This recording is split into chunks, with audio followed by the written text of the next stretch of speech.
So today we are going to talk a little bit about it, and I'm going to tell you that to run a successful business, you need to master the art of presentation.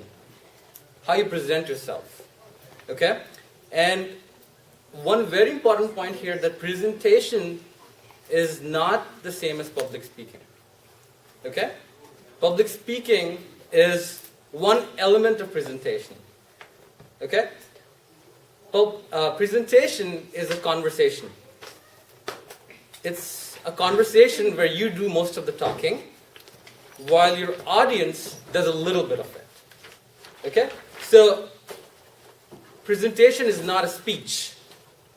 Speech is public speaking, where you go up and just speak your mind out without having a dialogue, right? However, presentation is a sort of conversation where you're trying to convince someone that you have a great idea or a great concept which others should believe in as well. So it's more of a persuasion, like what happens in a conversation, right? When two friends sit together, and let's say they talk about the laws on guns, right? Which is a big debate in America, right? When you sit together, one party would say, hey, it's a good idea to let people protect themselves by owning their guns. The other group would say, hey, you know what? It's not such a great idea because guns lead to tragedies, right? So it's like a conversation where one party is trying to persuade the other party about their idea, their concept, and that's what you have to do in a presentation as well, in a pitch as well. I'm not talking about classroom style instruction. I'm talking about when you go and tell someone that you have this idea, why don't you buy my idea? Or, I have this idea, why don't you invest money in me? Okay? Or invest money in my idea. You have to sell the idea. You have to persuade the other party. And just remember that it's going to be a conversation style. You have to connect with the audience at an emotional level. You have to not just read out the slides, because the audience is faster than you. It can probably read the slides faster than you. You will be reading out loud. They would have read the slides in their minds, and they're ahead of you. They're not in sync with you. So idea is not to read out the slides. Okay, the idea is to become comfortable with who you are and what do you bring to the table. The idea is to loosen up a little bit and speak out that you really believe in what you're trying to do. Okay? So with that note, I will start this class today, and the mic's still getting set up, but I think I'm loud enough so that you guys can hear me. I also want you guys to know that I saw 9 teams have entered their ideas in the idea sheet. And when we did the classroom exercise, there were 14 ideas, 14 teams. And I only have gotten 9 ideas. So 5 teams have not entered their ideas. And I can actually show people what it looks like when it gets entered.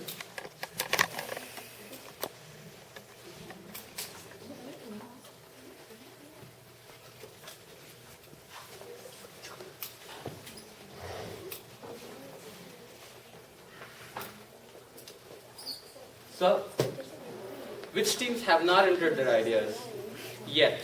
There's no harm. We have still time to go and enter the ideas. A couple of teams here, right? Yes. I submitted my idea or our team's idea twice because we added a new member to our team. Okay. We had to add him to our email on the. That's fine. That's fine. Then it's probably only 8 ideas if you have submitted twice. I just did it this morning. Sure. Okay. Okay. All right. So today's content is, as you can see, presentation skills, successful pitches, and you can see that I did make a change on April 10th. The fundamentals of app design session will happen on April 10th and not May 1st, because what happened was we thought if you're getting the fundamentals on May 1st and if the annual tech day is on June 11th, you probably don't have so much time for implementation. So to give you guys a head start, we're doing the basics of app design on April 10th. So you have about 2 months then to do the implementation instead of just a month had we done the session on May 1st. The other thing I'm thinking is on April 24th, if we get more than 12 ideas and 12 pitches, we'll still accept them. Maybe it's, as I said, we have 14 ideas to begin with. So if it's 14 and we have 12 spots, I'll increase the number of spots by 2 to make it 14, so that everybody gets a chance to present. And a few more updates from the last time. I thought over it and I thought, what will keep you guys more motivated and incentivized. So we decided that we will not choose the winners based on the pitch. So the pitches will be used for feedback. So on 24th, you will be presenting your business ideas and we will rank them. We will say, hey, these are the 3 best pitches. But those 3 guys or 3 teams will not go to the annual tech day. We will select the 3 winners based on the implementation phase. So that's another change. And the reason to do that is, I was thinking that you guys might get a little demoralized if, your idea does not make it to the annual tech day, and you get to know that on the 24th of April itself. So to keep you guys encouraged, we will decide based on the implementation phase. How your prototype is coming about, how your slides have come about, how are your ideas looking, we'll decide based on that towards the end of May and beginning of June for the annual tech day on the 11th of June. Okay?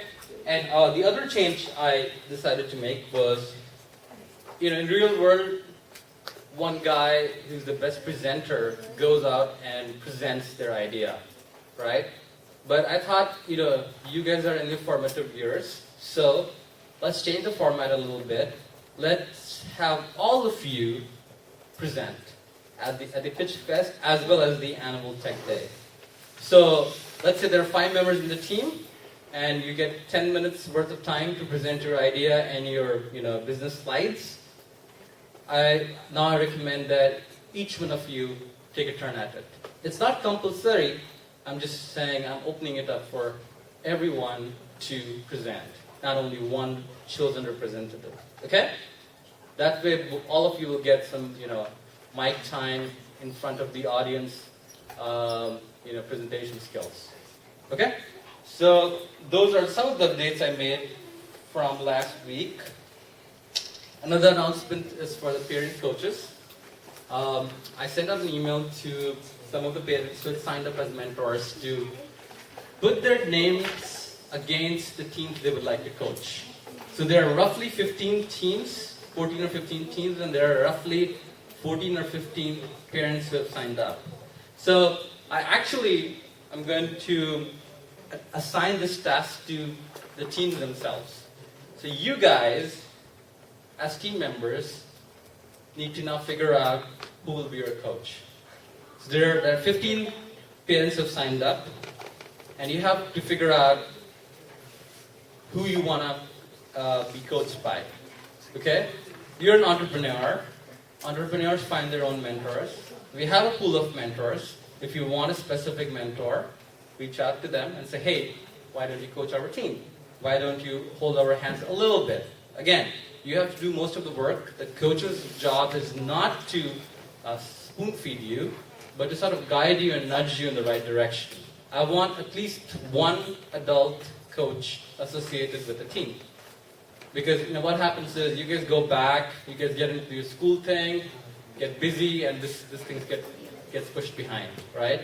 And that's not how you build companies, right? When you build companies, you spend time on it.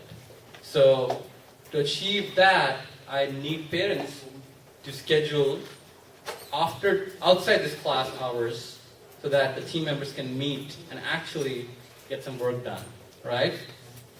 Because you have to finish your slides by April 17th. As you saw, April 24th is the final pitch day. April 17th is your practice pitch day. So you guys will present your slides to me on April 17th, and I will evaluate you guys, and I will give you recommendations and feedback. And on 24th, there will be a number of people from the industry who will be sitting as judges for your presentations, right? So you have to get the work done in order to present your slides to people in the industry. And again, after that, you have to start implementing, and you have to put in hours. And those hours are not going to come out of magic. You have to make that time. And that's why I'm encouraging at least one parent coach for each team so that they can help children to make the time. Because it's not a school thing, it gets pushed behind, right? School, the teacher is sort of enforcing it. Hey, you have to finish this homework, you have to finish this assignment, or you're not going to get the grades. There are no grades here. It's more of a self-motivation thing. So if you guys want to succeed, you have to be motivated yourselves. And a parent coach helps in pushing you, nudging you to keep yourselves motivated. So I've asked the parents to put their names against each one of the teams. If they don't do it themselves, I want you guys to pick your coach and say, hey, my dad or my mom can coach our team, and tell your mom, hey, mom, why don't you put your name against our team? Okay? All right. So, coming back to our topic today, presentation skills, successful pitches. So, a little bit of context. As I said, this is not only about entrepreneurship. I'll give you an example of how this plays out at all levels of life. Okay? I'll give you an example of the global, the political atmosphere. So, a lot of you guys probably know that there's one country that does a lot of manufacturing. Which country is that? China. Almost everybody knows that, right? And if you go to China, not everyone in China speaks a lot of English, okay? And that's a viable business partner, but not everyone speaks English, right? And now if you're a business person or if you're a politician, right, if you want to go and interact with Chinese head of states or Chinese business people, there are only two ways of doing it, right? One way is that you learn the language and the cultures and the customs yourselves, or you get a translator, right? More often than not, the more effective thing to do is to do the former. I'll give you another example. Like Japan is also a very industrialized country, and it produces lots of good technology. Like everybody knows Toyota, Honda. These are Japanese cars, right? Japanese companies are doing really well in the memory business, the computer memory business. So Japan does a lot of good work too. And when people from America go to Japan to present their business idea because they want Japanese companies and head of states to be their partners, they go through sort of a boot camp. And what happens in that boot camp? Can someone guess? What happens in those sorts of boot camps? Any ideas? Okay, I'll tell you what happens. They learn some elements of their culture, their customs. How do the Japanese people think, and what do they give importance to in their culture? For example, in Japan, greetings have a very strict hierarchy. People bow when they meet each other. They bow. How much to bow? Right? Do you bow just like this? Or you bow a lot? Or you just don't bow at all? Right? This is very important. And it is based on two criteria. One, is your age, and 2 is your rank in a company. The American system is very flat. There's no concept of so much authority that, hey, if it's your boss, you have to bow in front of your boss, right? But Japanese culture has some of its own intricacies, right? So if you were to go and present in front of Japanese people, you have to present it differently versus when you present in America. Okay? So I want you to understand the way you present your content depends on your audience. Okay?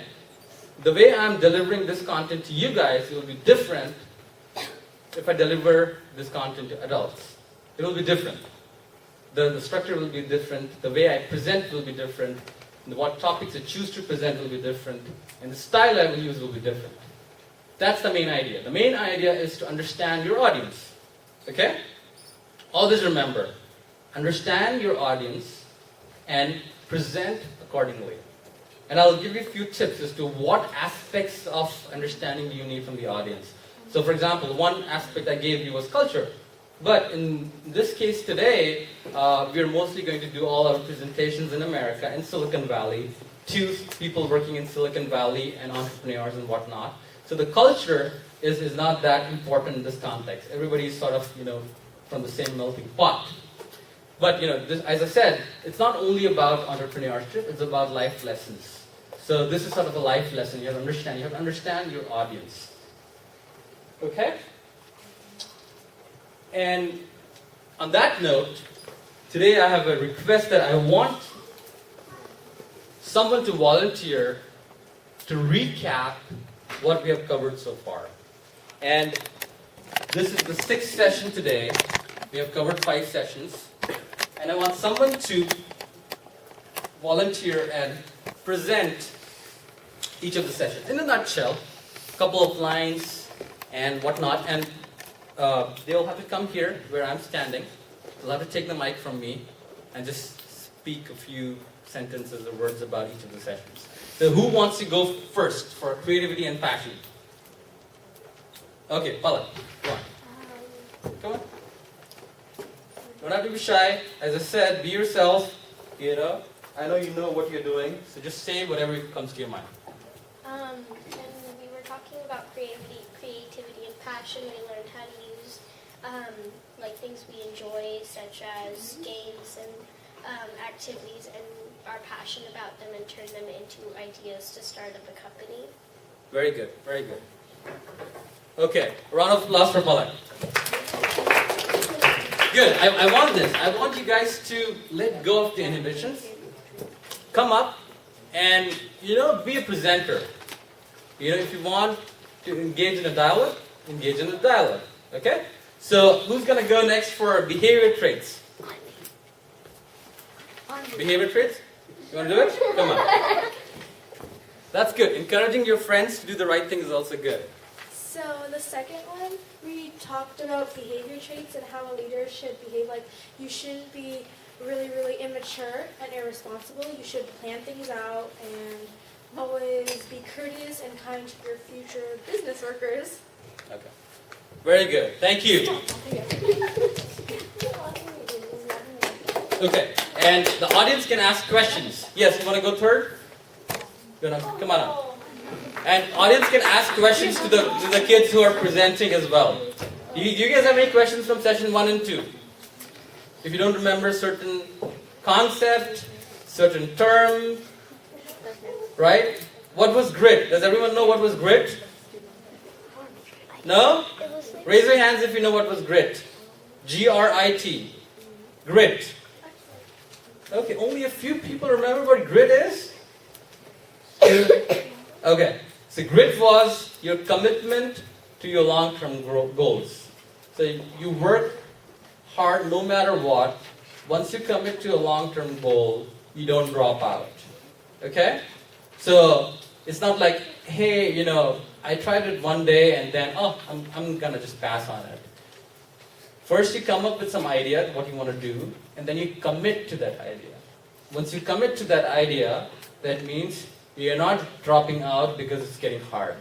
You are sticking with the plan. Maybe tweak the plan a little bit, but you keep going until you succeed. Okay? That's what great is.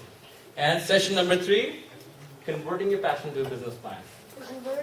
Converting your passion into a business plan is basically how you make an idea into a big business plan. By you start off small and then you build up your idea by putting by hard working, and if it gets hard, like tweak it and make it a little better, and becoming a big business.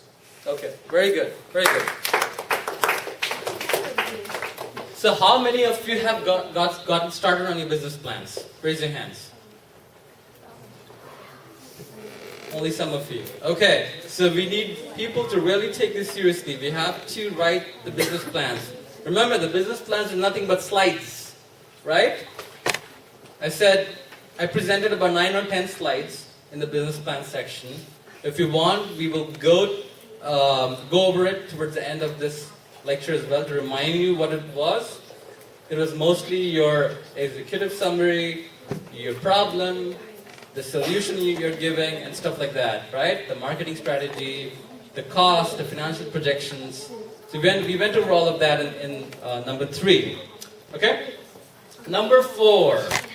Who remembers number 4? Okay, come on. Number 4. All right. There you go.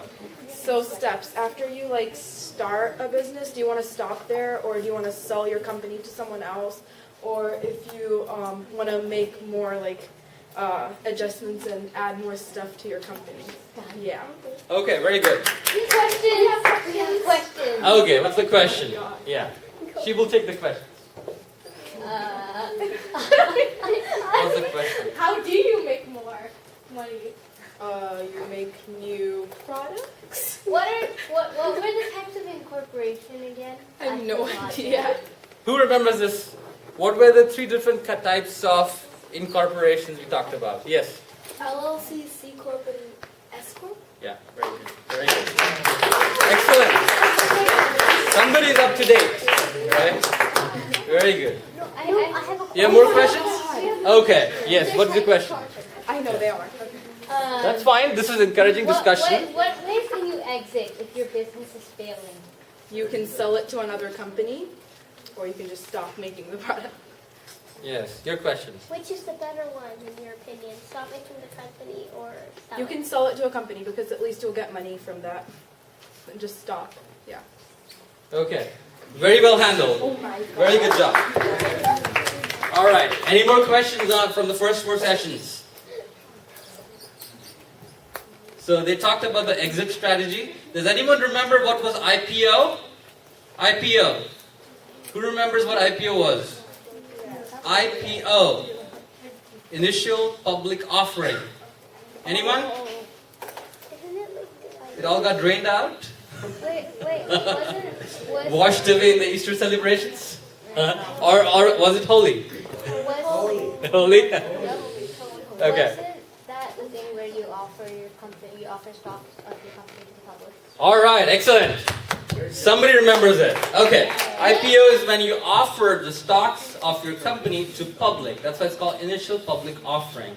That's when we say you went public from a private company who has no need to disclose its earnings, its plans, its operating costs to a company whose financial documents are available now to the public.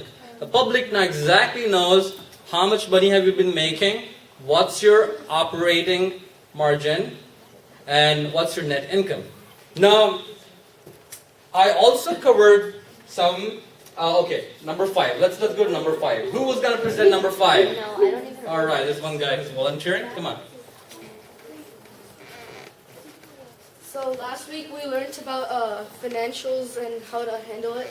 So we learned about costs. So we learned about at the beginning there's going to be a lot of costs for you to handle, and you also have to figure out how you're going to cope up with those costs, because you can't always take loans and you can't not pay them back. You have to pay them back or you'll be in debt. So you have to figure out how to get investors, and then also you have to figure out if you're going to make profit from the product. Like if you're going to make a product, and what was the term again? I forgot the term. It's the cost of the raw materials for the product. COGS. COGS, yeah. Cost of goods sold. Cost of goods sold. So if that is greater than the amount you're selling the product for, like if the cost of goods sold is $10 and you're selling it for $5, you're going to be losing money and not making any money. So you have to learn how to handle that. Excellent. Very good job. So, in that lecture, One question for you. yeah. Between revenue and profit. Okay, what's the difference between revenue and profits? Can you elaborate on that a little bit? I know. It's the question for the speaker. Let's let the speaker answer it, and if he doesn't, then we'll give. You remember? Revenue and profit. No? Okay. Who's gonna take that? Let's see. You guys have spoken already. Yes. Isn't revenue how much you make after, like totally, and then profits is after all your debts are paid, how much you, like just for you, you don't have to pay until you. Okay, close. Not exactly. It's not the debt. Okay, let me give. Yeah, she hasn't spoken yet. Is revenue when you're estimating sales and then profit is how much you make? Yeah, very close. So that's pretty much it. So revenue is how much money comes in because of the sales, but you always were incurring costs, right? Remember there were some elements I told? There was COGS, cost of goods sold. For a physical product, there's always some COGS. You're making a t-shirt, the manufacturing, the raw materials, it all takes money. That's the COGS. And the second aspect was the operating cost. The operating cost meant salaries and other sorts of rents and electricity bills and whatnot you pay, right? So you have to subtract these costs to arrive at the profit. Okay? And I also talked about another term. Let's see who remembers this one. EBIT. What's EBIT? It's the Fitbit you saw online. The Fitbit? Okay. No. EBIT. Who wants to go for EBIT?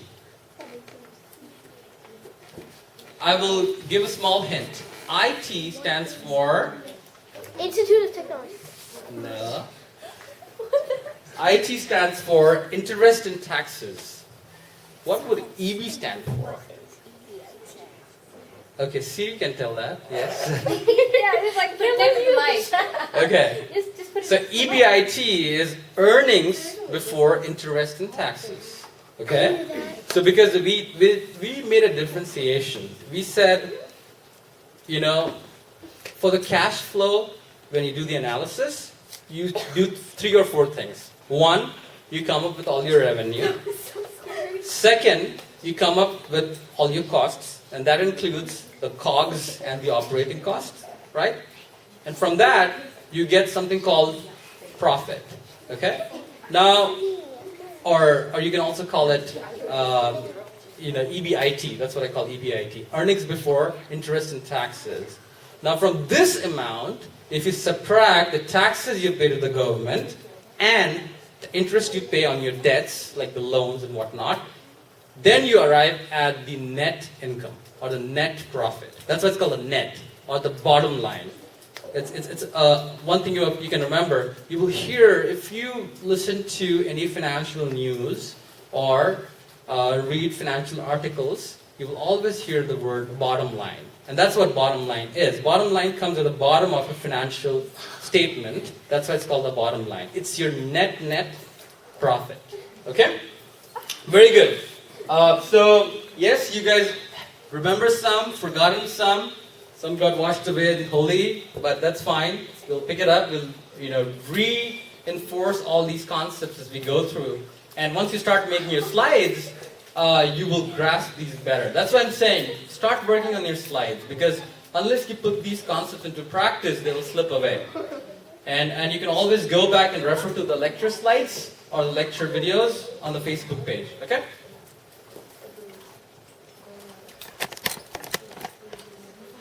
Alright, so some of this I already told you guys. One example is, one thing I wanted to tell you guys is that, judgment is not always a bad thing. Okay? We are always worried that, people are judging us. Okay? It's okay. People have their brains. They will judge us. Whatever you say, how you're working, your style, the way you communicate, if you're courteous or not, people will judge you. Okay? All I'm saying is, some of the judgment which is entailed by the work you guys are doing, for example, when you go present your ideas and whatnot, that judgment is necessary. You don't have to think, oh my God, I'm going to be judged. It is important to be judged. It also acts as a feedback. Right? It also acts as a feedback. For example, if there are two siblings, and if one sibling keeps hitting the other sibling, right? And the parents don't judge that sibling. Oh, it's okay. I don't care. I'm not going to interfere. Right? That sibling is not getting a feedback that it's wrong to hit the other sibling. Right? So, not all judgment is bad. When you go present your ideas to anyone, you will be judged. And don't necessarily feel that it's a bad thing. Think of it as an opportunity, not a bad thing. Okay? So, be ready to be judged. It's not a bad thing. They will judge your ideas. Based on that, either they can become your partners. Yes? It's why they're called judges. It's why they're called judges, right? Either they will become your customers, or your partners, right? Or your employees, right? So it's okay to be judged. And I already spoke about a few other things about presentation. Some salient points I want to make. One is you have to make an emotional connection. Okay? And that is true with everything. That's true with even your college applications. Right? If you are going to be an entrepreneur, if you have to go present your idea, and if you cannot make an emotional connection with the audience that they should feel strongly about it, your idea is not going to sell. So, how do you make an emotional connection? I'll give you some example. For example, you're writing a college application, right? And it has nothing to do with entrepreneurship. It's just a skill I'm talking about in general. If you're writing a college application, if you just write, hey, my name is this, I did blah, blah, blah, I got this GPA, I got this medals, blah, blah, blah, blah, blah, blah, blah, blah, blah. You know what will happen? People will read that application and will forget about it. Everyone these days has a lot of medals. Not to disparage your achievements in getting those medals and your GPA and whatnot. It's really, really important. They'll look at those things. But what happens is, the way the college admission happens is, there is a committee which sits and discusses about the applications. And the way they do that is, the clerk who's reviewing your application is creating slides out of your applications. Okay? She wants to remember, what all good stuff I can talk about this candidate. Right? And if you hit an emotional connection with the admission reviewer in your college application, with your essay specifically, then there are more chances that she will present your case. Okay? If you just say GPA, medal, achievements, whatnot, not good enough. That's why I say art of presentation is very, very important. It's not only about what you get done. It's also about how you present what you get done. Okay? So, something similar is here. You might have a great idea, but if you cannot present it to your audience, your idea will not get sold. Okay? So that's why, make an emotional connection. Either it's a college application, or whether it's a business venture pitch. Okay? Always feel, and the way you make emotional connection is first by understanding your audience. Right? What kind of audience is attending? For example, if you know that a certain VC is going to show up, right? For example, for the annual tech day in June, we will give you the names of who are the VCs who are showing up. Look at research the VCs. Look at what companies they have invested in the past. What is the inkling? Are these, some of the VCs very inclined about social issues? Okay? So if you have elements of social issues in your design, in your app, in your model, highlight that to them. Okay? You see what I'm saying? Okay, all right, kids, come on, settle down. So you have to understand where your audience is coming from. Otherwise, it will be very difficult to stand out. To stand out, you have to make a connection. Okay? And the other is the incentive connection. One is the emotional connection, of course. The other is the incentive.